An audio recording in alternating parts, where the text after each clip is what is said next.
He rode into Blackwater Ridge with dust in his throat, a pocket full of blood money, and a soul empty of hope. Silas Mercer wasn't looking for redemption.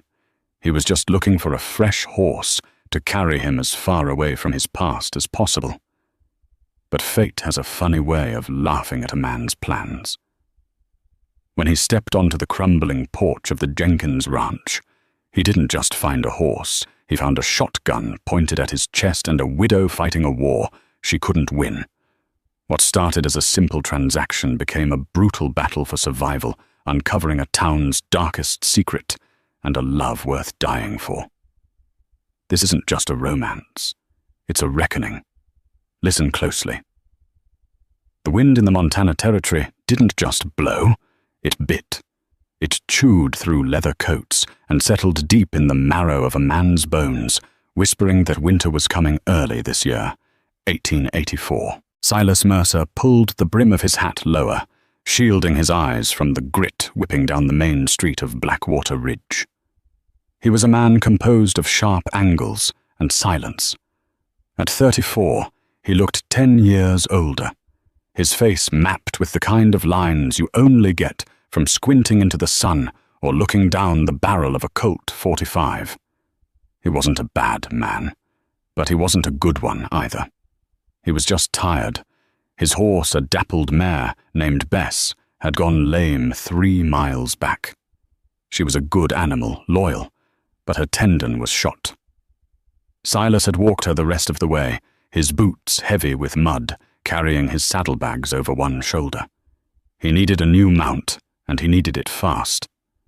He had business in Oregon, or maybe he was just running away from business in Kansas.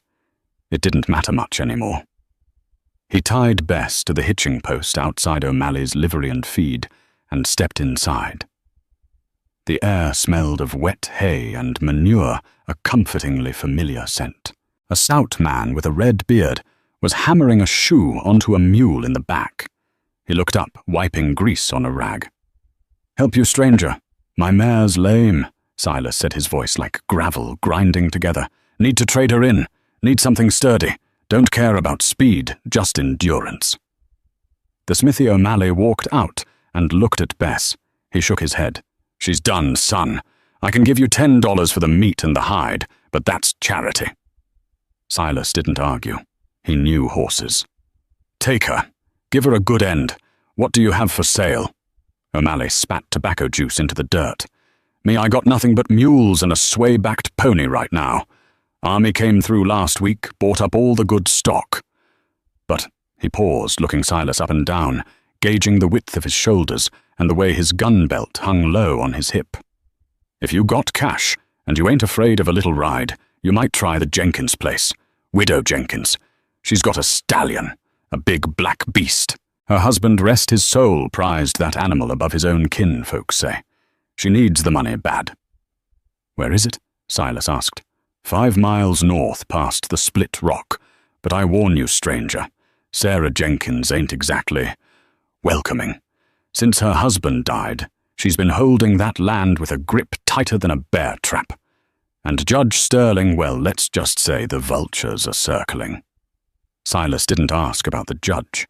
He didn't care about widows or vultures. He just wanted a horse. He took the $10, hefted his saddle onto his shoulder, and rented a buckboard wagon to take him north. The ride out to the Jenkins place was desolate. The land here was beautiful but unforgiving rolling hills of dry grass that looked like golden waves broken only by jagged grey rocks. As Silas approached the farmhouse, he saw the signs of struggle immediately. The fence line was sagging, the posts rotted at the base. The barn needed painting 3 years ago. The house itself, a 2-story timber structure, leaned slightly to the left, as if tired of standing against the wind. But in the corral, he saw it. The stallion. It was a magnificent animal jet, black with a white diamond on its forehead. It moved with a restless energy, pacing the mud. That horse was worth more than the house. Silas stopped the wagon and stepped down. He hadn't made it 3 steps toward the gate when the front door of the house banged open. "That's far enough." The voice was female, sharp and cracking with fear. Silas looked up to see a woman standing on the porch.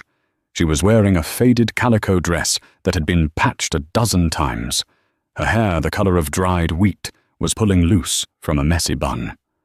But what Silas noticed most was the double-barreled shotgun she had leveled directly at his chest. "I'm just here to buy a horse, ma'am," Silas said, slowly raising his hands. "I told the sheriff I wouldn't sell," she shouted. "And I told Sterling's men that if they set foot on this property again, I'd bury them in the cornfield. Now turn around." Behind her, in the shadow of the doorway, Silas saw movement. Eyes. Lots of them. A teenage boy, maybe 14, holding a pitchfork. A girl around 12, clutching a smaller child. Another boy, peeking through the window. A family. A big one. "I ain't with the sheriff," Silas said calmly. "And I don't know who Sterling is.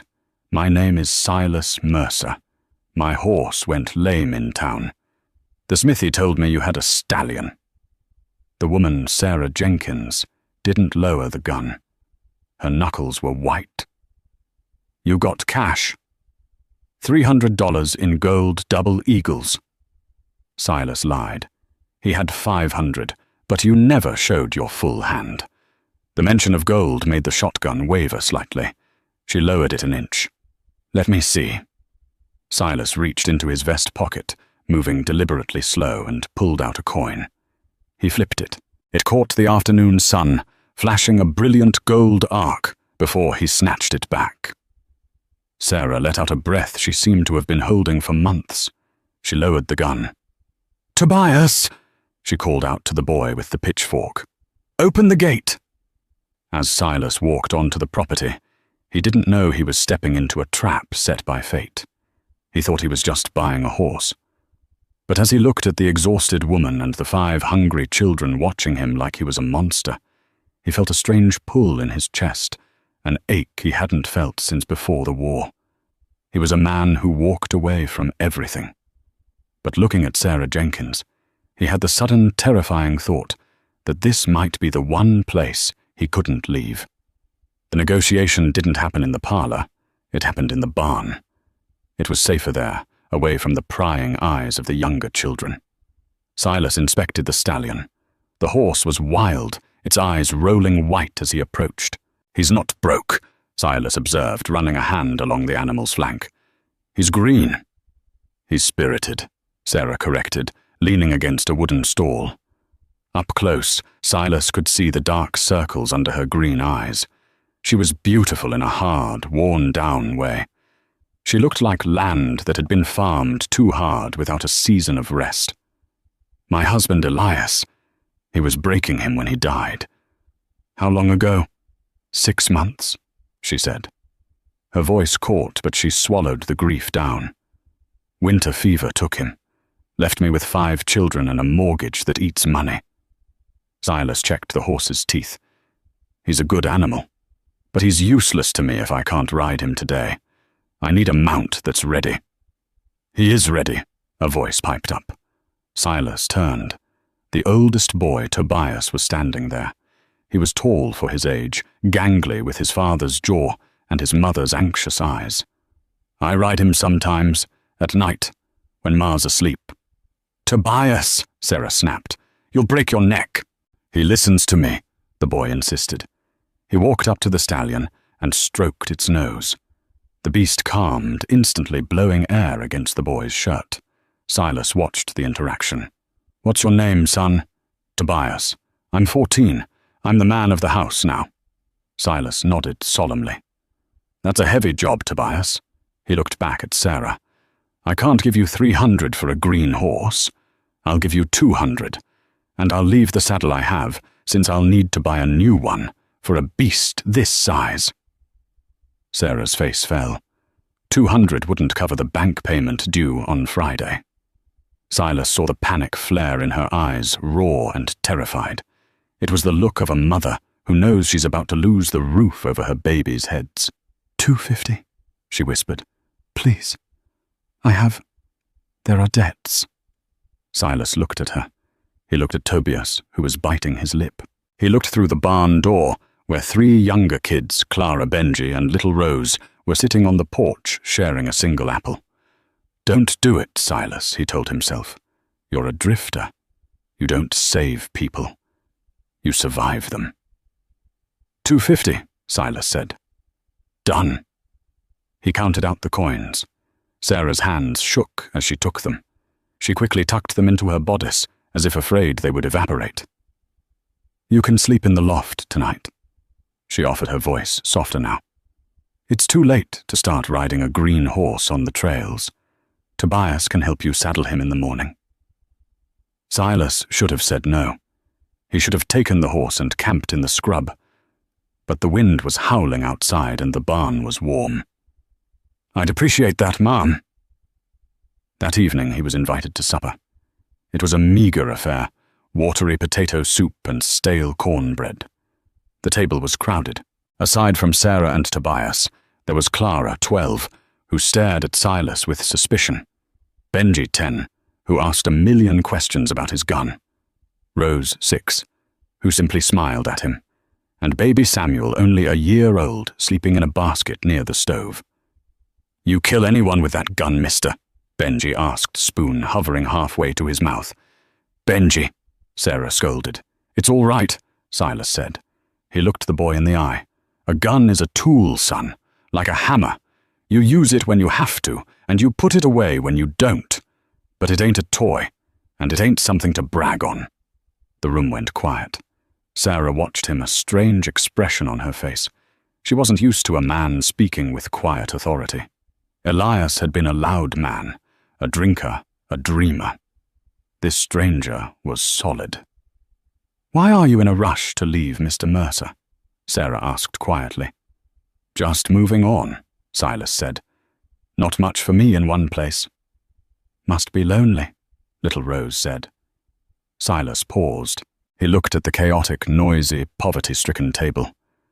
"Sometimes, little one, but lonely is safe." Suddenly, the sound of hoofbeats thundered outside. Heavy, aggressive riding. Sarah dropped her spoon. Her face went pale as milk. "They're here." "Who?" Silas asked, his hand instinctively drifting toward his hip. "Sterling's men," she whispered. "Hide. Please, if they see a strange man here." "I ain't hiding," Silas said, standing up. "You don't understand," Sarah hissed, grabbing his arm. Her grip was surprisingly strong. "Josiah Sterling owns the judge, the sheriff, and the bank. He wants the land because of the water rights. If he sees you, he'll think I've hired a gunman, and he'll burn us out tonight. Please." Silas looked at her desperate eyes. He nodded once and stepped into the shadows of the pantry, just as the front door was kicked open. 3 men walked in. They didn't knock. They invaded. The leader wasn't a roughneck. He was dressed in a pristine grey suit, a silver pocket watch chain gleaming across his vest. He had a face that was too smooth, too clean. This was Josiah, the Judge Sterling. Though not an actual judge anymore, he wielded more power than the law in Blackwater Ridge. Flanking him were 2 deputies who looked more like hired thugs. "Evening, Sarah," Sterling said, removing his hat.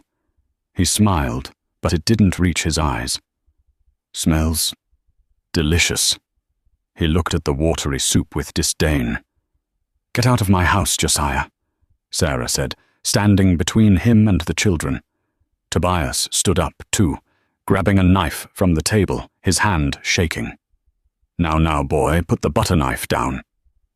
Sterling chuckled. He turned his attention back to Sarah. "I'm just here for a friendly check-in. Friday is coming, Sarah. $500, or the deed." "I have half," Sarah said defiantly. "I sold the stallion." Sterling's eyes narrowed. "Sold it to who nobody in this town would buy from you. I made sure of that." "A stranger," she said. "He's gone." "Is that so?" Sterling walked around the table, his fingers trailing over the backs of the chairs. He stopped behind little Rose and placed a hand on her shoulder. Sarah flinched. Get your hands off her, Sarah warned, her voice trembling. You're making this hard, Sarah. Elias was a fool. He borrowed money he couldn't pay back to dig for gold that wasn't there. I'm doing you a favor. Sign the deed over tonight and I'll forgive the debt. I'll even give you $50 to get a wagon to wherever you people go. Elias found gold, Tobias shouted. He told me he said he found the vein in the North Creek. Sterling laughed, a cold, dry sound. Your father was a drunk boy. He found whiskey, not gold. Sterling leaned in close to Sarah. Friday, Sarah. Noon. If you don't have the full 500, the sheriff here will escort you off the property. And if you put up a fight, well, the orphanage in the city is always looking for new wards. He tipped his hat and turned to leave. But as he reached the door, he stopped. He looked down at the floor. There on the rug was a muddy boot print. A man's boot print. Size 12. Much too big for Tobias. Sterling's eyes darkened. He looked at the pantry door. You have a guest, Sarah? Sterling asked softly. He motioned to the deputies. Check the pantry. Sarah lunged forward, but Sterling caught her arm. Check it. The deputy kicked the pantry door open. It was empty. Silas was gone. Sterling frowned. He looked around the room, suspicious. Friday, Sarah, he spat. He turned and marched his men out. Sarah sagged against the table, sobbing. The children rushed to her. Outside in the cold darkness, Silas Mercer watched from the roof of the porch. He had slipped out the back window and climbed up. He watched Sterling mount his horse. Keep a watch on the road, Sterling told his men. If that stranger comes back, kill him. And burn the barn on Thursday night. I want her broken before Friday. Silas lay flat on the shingles, the cold wind biting his face. He touched the handle of his gun. He had his horse. He had his exit. He could ride out now, disappear into the night and never look back. It wasn't his fight. But then he heard the sound of Sarah weeping inside the house and the soft murmur of the children trying to comfort her. Silas Mercer cursed quietly. He rolled off the roof, dropping silently into the soft dirt of the flower bed. He wasn't going to Oregon. Not yet. He walked to the barn, but not to saddle the stallion. He walked to the tool bench. He found a hammer, a box of nails, and a heavy coil of barbed wire. If they wanted a war, he was going to give them one.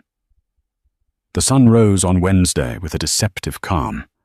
The sky was a bruised purple that slowly bled into a pale, icy blue. When Sarah Jenkins stepped out onto her porch, wrapping her shawl tight against the morning chill, she expected to see an empty barn and tracks leading away from the ranch. She expected Silas Mercer to be halfway to Oregon. Instead, she heard the rhythmic thwack, thwack, thwack of a hammer. She hurried down the steps, her boots crunching on the frost. There, by the collapsed section of the corral fence, was Silas.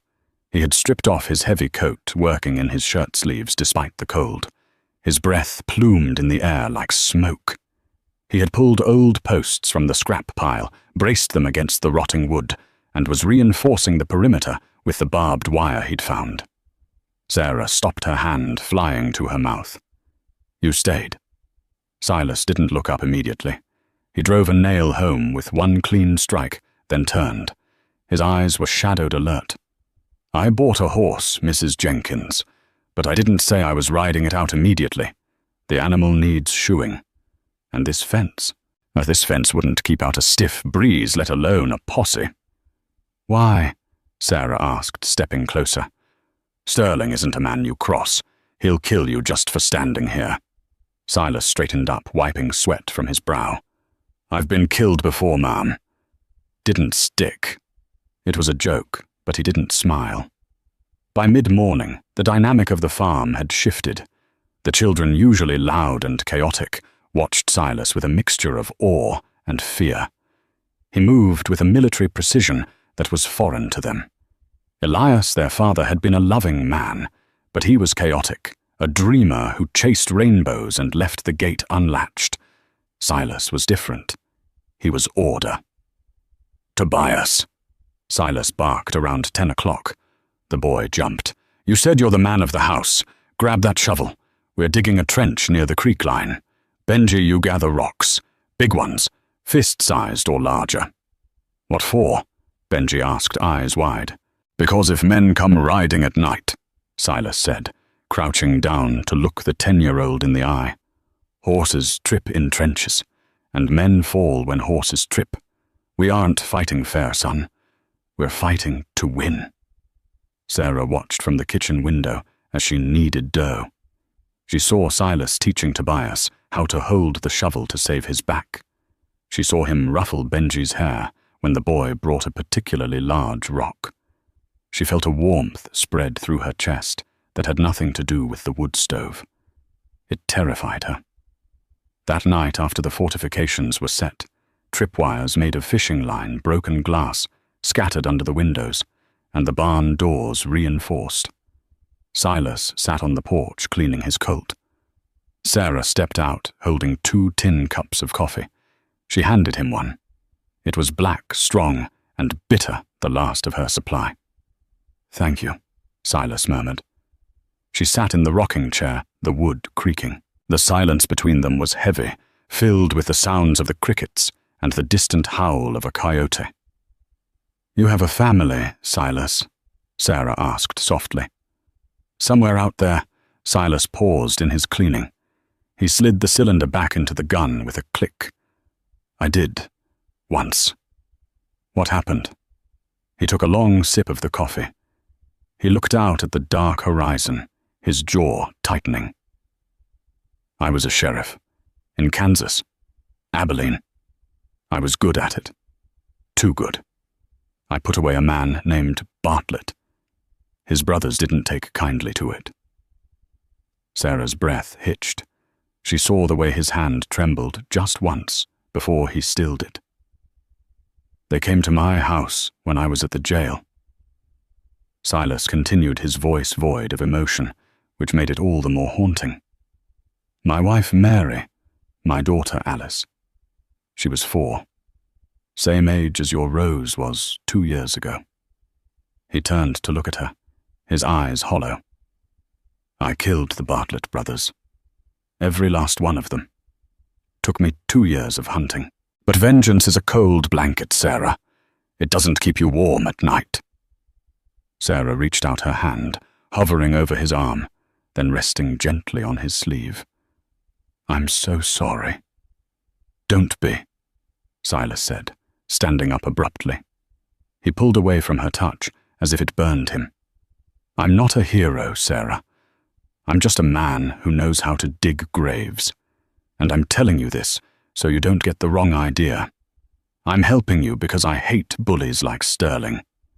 Not because I'm looking for a home. I don't do homes anymore." He walked off towards the barn to take the first watch. Sarah remained on the porch, her hand still tingling where she had touched him. She knew he was lying. He wasn't just fighting a bully. He was looking at her children and seeing ghosts of the life he lost. And that made him more dangerous than any gunman Sterling could hire, because Silas Mercer had nothing left to lose. Thursday morning brought a cold wind and a revelation. Silas was checking the hoof of the black stallion when Tobias walked into the barn. The boy looked conflicted, shifting his weight from foot to foot. "Mr. Mercer, just Silas' son. Silas, you said my pa was a dreamer, that he didn't find gold." Silas stopped filing the hoof. "I said that's what Sterling said. I didn't know your pa." Tobias reached into his shirt and pulled out a leather-bound book. It was water-stained and smelled of mildew. "Pa gave me this the day before he died. He told me to hide it. He said, if anything happens to me, don't let anyone see this until you're a grown man.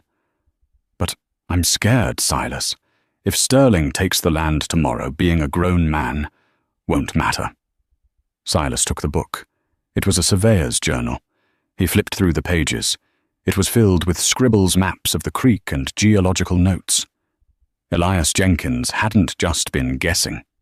He had been tracking sediment layers. On the very last page, dated 2 days before his death, was a map of the North Creek, specifically a bend hidden by a thicket of thorns. Underneath, Elias had written, "The vein is exposed. It's not placer gold. It's a quartz lode. Mother lode. Assayed at $500 a ton. We're rich, Sarah. We're finally rich." Silas felt a chill run down his spine. He looked at the date. "Tobias," Silas said, his voice low. "How exactly did your father die?" "The fever," Tobias said. "Dr. Sterling said it was the winter fever. He went to sleep and never woke up." "Dr. Sterling." Silas's eyes narrowed. "Any relation to the judge?" "His brother. He's the town coroner, too." Silas slammed the book shut. The pieces slammed into place like the hammer of a gun. There was no debt. There was no fever. "Get your mother," Silas commanded. 10 minutes later in the kitchen, Silas laid it out. Elias found the gold. He went to the Dr. Sterling's brother, probably excited maybe let something slip. The judge found out. They didn't lend him money, Sarah. They murdered him to stop him from filing the claim, and now they're trying to foreclose on a fake debt to get the land legally before anyone realizes there's a gold mine on it. Sarah's face was ashen. She gripped the edge of the table. They killed Elias. "And they'll kill you too to keep it quiet," Silas said grimly. "That deed Sterling wants you to sign. It probably has a clause transferring all mineral rights. Once you sign, the gold is his, and you're a loose end." "We have to go to the marshal," Sarah said, panic rising. "We have to ride to the city." "We can't," Silas said. "They're watching the road. If we leave, they'll ambush us in the open. We'd never make it 5 miles. "So what do we do?" Tobias asked, his voice cracking. Silas looked at the family. He looked at the journal. He looked at the shotgun leaning against the wall. "Sterling said he'd burn the barn tonight," Silas said quietly. "He wants to scare you into submission for tomorrow's deadline. He thinks you're a helpless widow and some scared kids. He doesn't know about the gold discovery being found. And he doesn't know about me." Silas turned to Sarah. "Take the children to the root cellar. Now. Lock it from the inside. Do not open it unless you hear my voice. Not for fire, not for screaming, only my voice." "What are you going to do?" Sarah asked, grabbing his arm. Silas picked up his hat. He checked the load in his revolver. He grabbed the Winchester rifle Elias had left above the mantel. "I'm going to welcome our guests." The silence of the Montana prairie at midnight was a heavy, living thing. It wasn't empty. It was waiting. Silas Mercer lay prone in the hayloft of the Jenkins barn, his body pressed into the prickly straw. Through the gap of a loose plank he had pried open earlier, he had a sniper's view of the entire ranch yard. The moon was a sliver of bone in a black sky, offering just enough light to turn the frost on the ground into a ghostly silver sheen. His breath plumed in front of his face, vanishing as quickly as it appeared. He was cold, a deep, aching chill that settled in his joints, but he didn't move to button his coat. He needed his range of motion. His Winchester rifle lay propped on a grain sack, the metal barrel ice-cold against his cheek. Inside the house, 50 yards away, he knew Sarah was huddled in the root cellar with the children. He had heard the heavy iron bolt slide shut hours ago. He pictured them there in the dark, Tobias holding the lantern, Sarah clutching baby Samuel, praying to a God she wasn't sure was listening anymore. Silas didn't pray. He calculated. He checked the wind again. It was blowing hard from the north. If they lit a fire, it would move fast. He adjusted his aim, sweeping the rifle sight across the perimeter, where he and Tobias had dug the trench. Then the silence broke. It started as a low tremor in the earth, vibrating up through the timber of the barn. Then came the sound, the muffled thud, of hooves wrapped in burlap to dampen the noise. They were professionals, or at least men who had done this kind of dirty work before. Silas counted the shadows emerging from the scrub brush. 1, 2. 5 riders. They moved like wolves, spreading out in a fan formation. They didn't ride directly to the house.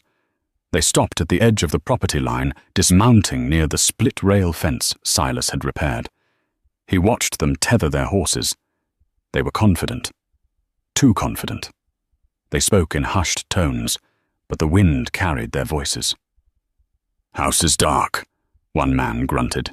He was big, wearing a duster coat that flapped around his legs. "They're probably asleep." "Sterling said to wake 'em up," another voice replied, sharp, nasty. "Burn the barn first, then the smokehouse. If they run out, we grab the woman." Silas tightened his grip on the rifle stock. His finger rested on the trigger guard, not yet on the trigger. Closer, he thought. "Come into the kill box." The man with the nasty voice struck a lucifer match against his boot heel. The flare was blinding in the darkness, illuminating a face pockmarked by scars. He lit a torch wrapped in oil-soaked rags. The flame roared to life, casting long, dancing shadows across the yard. "Light it up!" The man laughed. He pulled his arm back and hurled the torch. It tumbled through the air, an arc of orange fire, and landed squarely in a pile of dry winter hay, stacked against the barn's sliding door directly beneath Silas. The dry grass caught instantly. The crackle was like gunfire. Silas didn't panic. He exhaled. Crack! The Winchester barked a flash of fire from the loft. The man who had thrown the torch spun violently, his shoulder erupting in a mist of red. He screamed a high-pitched, terrible sound and collapsed into the dirt. "Ambush!" the big man in the duster roared. "They got a gunman! Take cover!" The remaining 4 men scrambled. They weren't expecting resistance. They drew their revolvers, firing blindly toward the flash in the loft. Bullets punched through the barn walls, sending splinters raining down on Silas. One slug whined past his ear, close enough to feel the heat. Silas worked the lever of the rifle. Clack, clack. He tracked a runner moving towards the water trough. He led the target by an inch. Bang! The shot kicked up dirt at the man's feet, causing him to stumble. The man dove behind the trough, pinned. "Flank him," someone shouted. "Get into the house," Silas cursed. The fire below him was growing. He could feel the heat rising through the floorboards, heating the soles of his boots. The smoke was beginning to curl up into the loft, acrid and thick. He couldn't stay here. If he stayed, he burned. If he left, he lost the high ground. But 2 of the attackers were sprinting toward the house, keeping low to avoid his line of sight. They were heading for the cellar doors.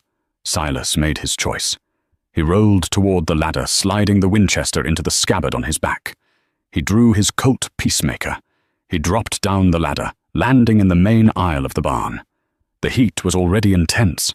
The flames were licking up the wall near the door, illuminating the terrified eyes of the black stallion in the corner stall. The horse was thrashing, kicking the wood, screaming in that way only horses can scream. "Easy, boy." Silas coughed, shielding his face. "I'm coming back." He kicked the back door of the barn open and rolled out into the night just as a volley of bullets shredded the door frame where he had been standing a second before. He was on the ground, mud soaking his knees. He scanned the yard. The fire from the front of the barn was now casting a hellish glow over everything, turning the night into a flickering orange nightmare. He saw the 2 men at the house. One was using a crowbar to pry at the cellar lock. "Hey!" Silas roared, sprinting across the open ground. The man with the crowbar turned, reaching for his gun, but he stepped backward in his haste right into the trench Tobias and Silas had dug the day before. His leg went down, twisting at an unnatural angle. He shrieked, dropping his gun as he fell face first into the mud. The second man, standing guard by the porch, spun around. He raised a shotgun. Silas dove to the left, hitting the dirt, just as the shotgun blasted. The buckshot tore up the ground where he had been standing, peppering his coat. A piece of lead grazed his ribs, feeling like a hot poker being dragged across his skin.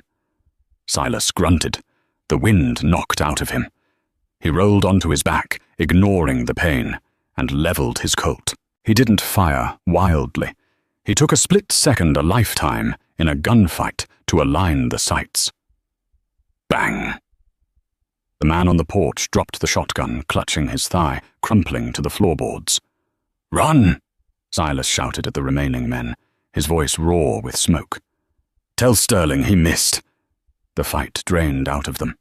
Their leader was down, 2 were wounded, and the barn was turning into an inferno. The man behind the water trough fired one last desperate shot that went wide, then scrambled for his horse. "Let's go, leave 'em!" he yelled. Silas watched from the mud as the survivors dragged their wounded comrade to a horse and galloped off into the darkness. The thunder of their retreat faded, leaving only the roar of the fire. Silas struggled to his feet, clutching his bleeding side. The adrenaline was fading, leaving him shaking. He looked at the house. The cellar door was still locked. They were safe. Then a sound cut through the roar of the flames. A shrill, panicked whinny. The stallion. Silas spun around. The barn was fully engulfed now. The fire had climbed the walls and was eating the roof. The structure was groaning, the timber skeleton weakening under the heat. "No," Silas whispered. The cellar door burst open. Sarah ran out, followed by Tobias. They stopped, their faces illuminated by the blaze. "The barn!" Sarah screamed, her hands flying to her mouth. "Stay back," Silas ordered, holding up a hand. "The horse!" Tobias yelled, trying to run past him. "Silas, the stallion is still in there." Silas grabbed the boy by the collar, swinging him back toward his mother. "I said, stay back." He looked at the burning building. That horse was the only asset Sarah had left. It was the only thing standing between this family and starvation. And more than that, it was a life. A wild, beautiful thing that had trusted them. Silas Mercer didn't think about Oregon. He didn't think about his own safety. He dipped his hat into the horse trough, jammed the dripping felt onto his head, and ran straight into the mouth of the fire. "Silas!" Sarah's scream was lost in the roar of the blaze. Inside the world was red and black. The smoke was a physical weight crushing his lungs. Silas dropped to his hands and knees, crawling under the thickest plumes. The heat was blistering. He could feel the hairs on his arms singeing. He followed the sound of the kicking hooves. He reached the stall. The stallion was rearing eyes, rolling white with terror foam dripping from its mouth. It was bashing itself against the wood, trying to escape the heat. Silas stood up, coughing violently. The metal latch of the stall door was glowing dull red. He didn't hesitate. He grabbed the hot metal with his gloved hand. The leather sizzled, the heat searing through to his palm. He roared in pain, yanking the latch upward and throwing the door open. "Go!" Silas screamed, slapping the horse's flank hard. "Get out!" The stallion didn't need telling twice. It bolted, knocking Silas sideways into the burning wall. The massive animal leaped over burning debris, a black streak cutting through the flames, and vanished out the back door into the safety of the night. Silas tried to push himself off the wall, but his head swam. The smoke was too thick. He stumbled, his vision tunneling. Above him, the main support beam of the loft gave a sickening crack. Silas looked up just as a shower of sparks rained down. The beam groaned and swung downward. He threw himself to the side, but the heavy timber clipped his shoulder, pinning his coat to the floor and slamming him into the dirt. The impact stunned him. For a moment, he just lay there, watching the roof begin to cave in. The fire sounded like a freight train now. This is it, he thought calmly. This is how the Reaper of Abilene ends. Not in a duel, but in a barn fire. Then he heard it. Not the fire. Not the wind. Silas. It was Tobias. The boy was at the back door, shirt wrapped around his face, peering into the inferno. "Get out!" Silas wheezed, tearing his coat to free himself from the beam. "Move, boy!" Silas summoned the last of his strength. He crawled, dragging his bruised leg, coughing up soot. He reached the door just as the roof finally surrendered. With a crash that shook the ground, the barn collapsed inward. A massive pillar of sparks shot into the night sky, visible for miles. Silas tumbled out into the cool dirt, rolling away from the intense heat. He lay there gasping, his chest heaving, his face blackened, his hands raw. Silence returned, save for the crackling of the ruins. Then hands were on him. Gentle, frantic hands. Sarah was there. She was weeping, wiping the soot from his eyes with her apron. Tobias was there looking at the burning wreckage with wide, terrified eyes. Benji and the girls were clinging to Sarah's skirts. "You're alive!" Sarah sobbed, her voice breaking. "You fool! You absolute fool!" Silas winced as he tried to sit up. His side was bleeding, his hand was burned, and his shoulder throbbed. But he was alive. He looked past Sarah. Standing in the darkness, chest heaving, was the black stallion. Alive. Unharmed. Silas looked back at Sarah. Her face was streaked with tears and ash, but her eyes were fierce. For the first time, he didn't see a widow. He saw a partner. "Got your horse?" Silas rasped, trying to grin, but ending up coughing. "I don't care about the horse," Sarah cried, grabbing his face in her hands. "I care about you. Don't you ever do that again." Silas looked at the children. They weren't looking at the fire. They were looking at him. Tobias looked at him with a mixture of hero worship and shock. "We beat them," Tobias whispered. "We actually beat them." Silas slowly got to his feet, leaning heavily on Sarah. He looked at the smoking pile of timber that used to be their livelihood. "We survived the night," Silas corrected, his voice hardening as the pain sharpened his mind. "But the sun's coming up, and when it does, Sterling is coming with a piece of paper." "What do we do?" Sarah asked, her voice trembling again. "We have nothing left to pay him. The barn was the collateral." Silas limped toward the water trough to wash the blood from his hands. He looked at the surveyor's journal, which Tobias had clutched to his chest the entire night.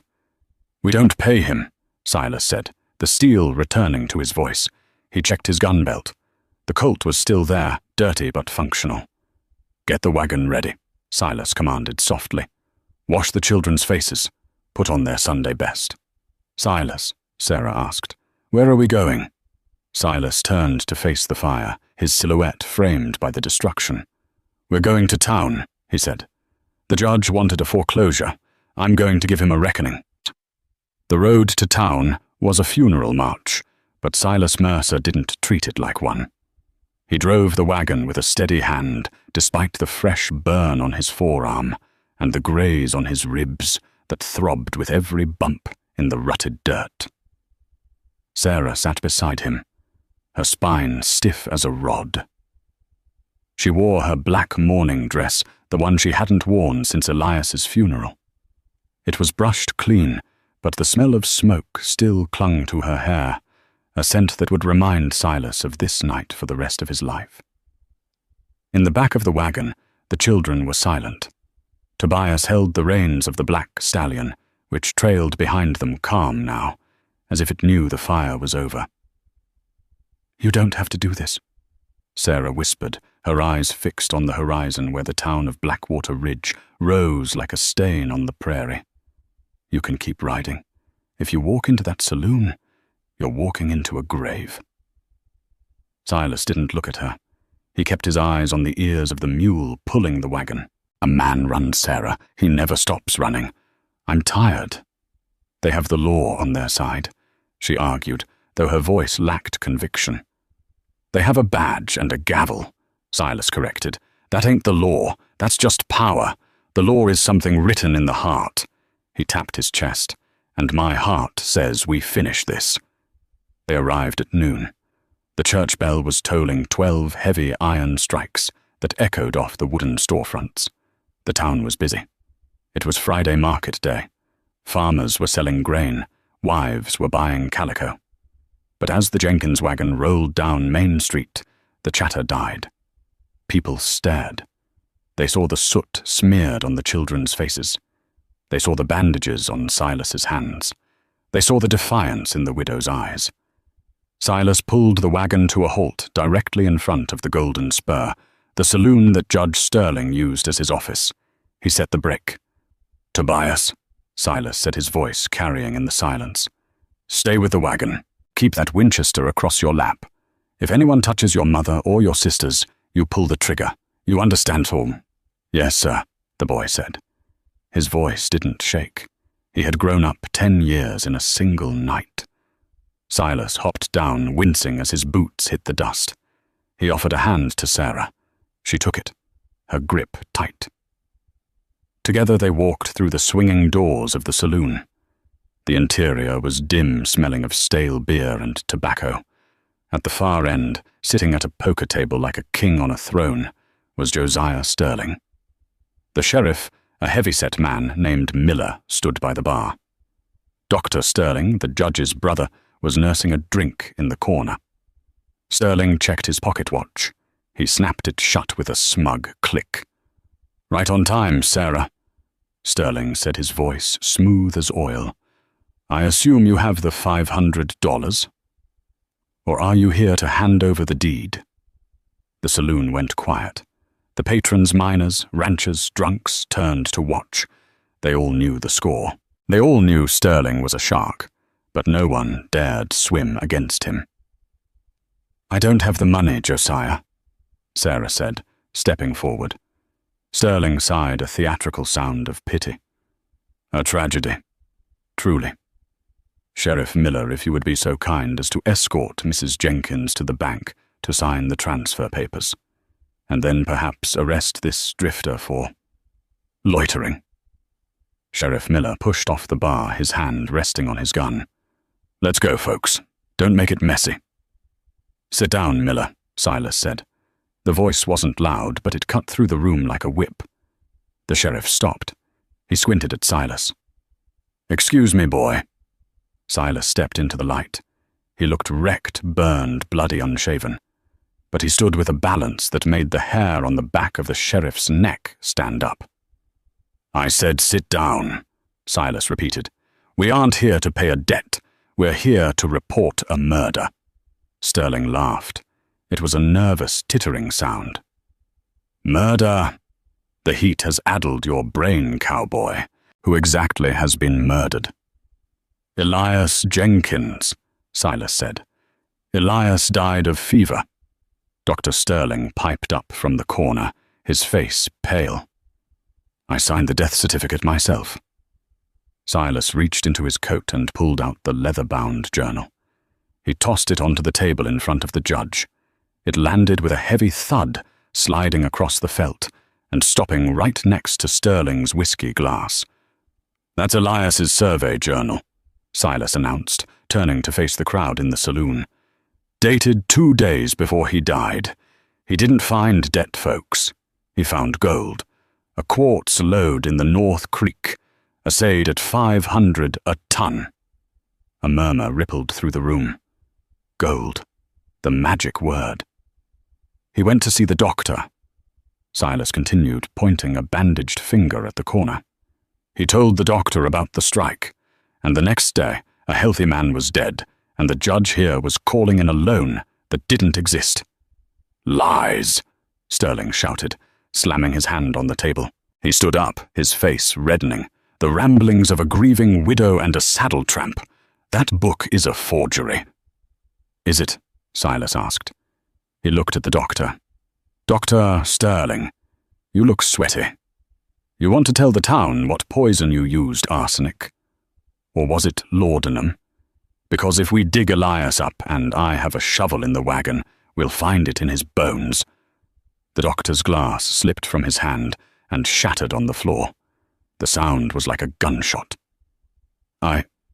Josiah told me it was for the best." The doctor stammered, panic overtaking him. "He said Elias was going to waste it. He said. "Shut up, you fool," Sterling roared. The truth hung in the air, heavy and undeniable. The townspeople were standing up now. They were looking at Sterling not with fear, but with anger. They had all been squeezed by him. They had all lost something to him. "Sheriff," Sterling screamed, his composure shattering. "Kill him! He's armed. He's threatening a magistrate." Sheriff Miller drew his gun. He was fast. But Silas Mercer was a ghost from a harder time. Silas didn't just draw. He flowed. His hand moved in a blur of motion that the eye couldn't track. Bang! Sheriff Miller's gun exploded out of his hand, spinning across the floor. The sheriff howled, clutching his numb fingers. Silas hadn't shot to kill. He had shot to disarm. Silas cocked the hammer again, aiming directly at Sterling's chest. The room froze. "My name," Silas said, his voice dropping an octave, "is Silas Mercer. I was the sheriff of Abilene for 6 years. I've hanged men for stealing horses, and I've hanged men for killing fathers. Judge, you've done both." Sterling's eyes went wide. He knew the name. Everyone in the West knew the name Mercer. The Reaper of Abilene. "Now," Silas said, "you're going to sit down. You're going to sign a document admitting that the debt is void. And then you're going to walk into that cell next door until a U.S. Marshal gets here." Sterling looked at the crowd. He saw no allies. He looked at the sheriff, who was whimpering on the floor. He looked at Silas's gun, steady as a rock. Sterling's hand twitched toward the derringer, hidden in his vest pocket. "Don't," Silas warned. "I'm begging you. Give me a reason." Sterling froze. He saw the darkness in Silas's eyes, the rage of a man who had lost his own family and wasn't about to let another one be destroyed. Sterling slowly raised his hands. "I'll sign," Sterling whispered. The aftermath was a blur of activity. The townspeople, emboldened by Silas, took custody of Sterling and his brother. The telegraph lines were buzzing to the capital. The corrupt sheriff was locked in his own jail. By late afternoon, the sun was beginning to dip, casting long golden shadows across the street. The Jenkins family stood by the wagon. They still had no barn, and their house was damaged, but they owned the land, and they owned the gold under it. Sarah held the signed document against her chest, like a shield. She looked at Silas, who was tightening the saddle on the black stallion. He had transferred his gear from the wagon to the horse. "You're leaving," she said. It wasn't a question. Silas didn't turn around. He adjusted the stirrup leather. "Job's done, ma'am. You got your land. You got your money coming. You can hire hands to rebuild the barn. Good hands, not broken-down gunmen." "Is that what you think you are?" Sarah asked, stepping closer. "Broken." Silas finally looked at her. He took off his hat, running a hand through his matted hair. "Sarah, I bring trouble. You saw what happened. Violence follows me like a shadow. You don't need that around Benji, around Rose." "We need you," Tobias said. Silas looked down. The boy was standing there, holding the reins of the mule. "I ain't a father-son," Silas said gently. "No," Tobias said. "But you taught me how to dig a trench. You taught me to stand up. And you came back into the fire." Little Rose walked up and tugged on Silas's pant leg. "Are you lonely, Mr. Silas?" The question hit him harder than the bullet that had grazed his ribs. I used to be Sweet Pea," Silas stammered. "Then stay," Sarah said. She reached out and took his rough, scarred hand in hers. Her skin was soft, warm, alive. "The gold doesn't matter, Silas. The land doesn't matter. What matters is that for the first time in 6 months, I slept last night, knowing someone was watching the door. Don't make us watch it alone again." Silas looked at the horse, his ticket to Oregon, to the coast, to oblivion. Then he looked at the family. 6 of them. Messy loud, needing shoeing, needing fences, needing a father. He felt the ghost of his wife, Mary, in the back of his mind. For years, her memory had been screaming at him to avenge her. But today, for the first time, her memory felt quiet, peaceful, like she was nodding. Silas Mercer let out a long breath, the tension leaving his shoulders. He turned back to the black stallion and unbuckled the saddlebag. "Well," Silas said, his voice gruff to hide the crack in it. "If I'm staying, we're going to need to fix that roof before the snow hits." Sarah smiled, and it was brighter than the gold in the creek. Tears streamed down her face, but she didn't wipe them away. "I'll put the coffee on." Silas watched them pile back into the wagon. He tied the stallion to the backboard, climbed up into the driver's seat, and took the reins from Tobias. "Let's go home," Silas said. As the wagon rolled out of Blackwater Ridge, the sun finally set, painting the sky in brilliant hues of violet and orange. The lonely cowboy wasn't lonely anymore.